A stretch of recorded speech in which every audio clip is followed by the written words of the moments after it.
현대의학은 암을 보통 특정 부위에 침투한 나쁜 덩어리로 대합니다. 문제가 생긴 조직을 직접 도려내거나 태우는 방식으로 이 국소적인 적을 제거하는 데 집중하죠. 하지만 정신분석학자 빌렐름 라이히의 임상 기록에는 이 상식으로 설명되지 않는 사례가 등장합니다. 그가 만난 한 45세 여성 환자는 왼쪽 유방암이 척추와 골반까지 전이되어 2개월 시한부 판정을 받은 상태였습니다. 잿빛 얼굴로 2년째 침대에 누워 지내던 그녀에게는 어떤 희망도 보이지 않았습니다. 라이히는 그녀에게 오르곤 요법을 시행했습니다. 치료가 시작되자 환자의 피부에 다시 혈색이 돌기 시작했고 몇 년 만에 처음으로 따뜻한 땀을 흘리며 몸을 짓누르던 통증이 줄어들기 시작했습니다. 이 그래프가 보여주듯 환자의 물리적 상태는 기적에 가까운 속도로 회복되었습니다. 3주 만에 헤모글로빈 수치가 35%에서 정상 범위인 85%까지 치솟았고 파괴되었던 뼈 조직이 다시 단단하게 석회화되었습니다. 치료 8회 만에 유방의 종양은 더 이상 만져지지 않았습니다. 물리적인 암덩어리는 완전히 소멸되었고 환자는 스스로 일어나 일상생활을 시작할 수 있었습니다. 하지만 이 완벽한 승리는 오래가지 못했습니다. 침대에서 일어났던 그녀는 원인을 알 수 없는 극심한 공포에 사로잡혀 다시 자리에 누웠고 결국 얼마 지나지 않아 사망했습니다. 종양이 사라진 뒤 찾아온 이 기이한 죽음은 암의 실체가 눈에 보이는 종양 그 자체가 아닐 수도 있다는 의문을 남깁니다. 라이히는 이 환자의 사례를 통해 우리 몸의 전신적인 생명 기능이 서서히 멈춰가는 상태인 생물병질이라는 개념에 주목했습니다. 모든 생명체는 수축과 팽창의 리듬을 통해 생명력을 유지합니다.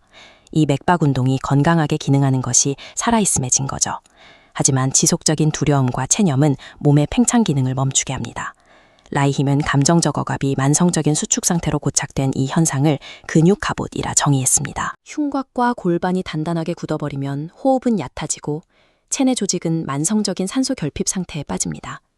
생명 에너지의 흐름이 물리적으로 차단되는 것입니다. 세포가 호흡을 멈춘 바로 그 죽은 자리에서 적혈구는 저그라들고 비정상적인 종양이 증식하기 시작합니다. 암 종양은 오랜 시간 누적된 감정적 수축이 세포 단위의 질식을 일으켜 만들어낸 최종적인 흉터와 같습니다. 오르곤 요법은 45세 여성의 굳어있던 갑옷을 강제로 풀고 몸을 다시 팽창시켰습니다. 하지만 수십 년 만에 깨어난 감각은 그녀에게 축복이 아닌 혼란이었습니다. 수십 년간 억눌려 있던 생명 에너지가 한꺼번에 되살아나자 그녀의 내면은 통제불능의 흥분과 감정의 폭풍에 휩싸였습니다. 체념에 갇혀있던 그녀의 정신은 이 에너지를 감당할 준비가 안 되어 있었습니다. 단단했던 방어막에 균열이 생기자 그녀는 쏟아져 나오는 생명력에 압도당해 무너졌습니다.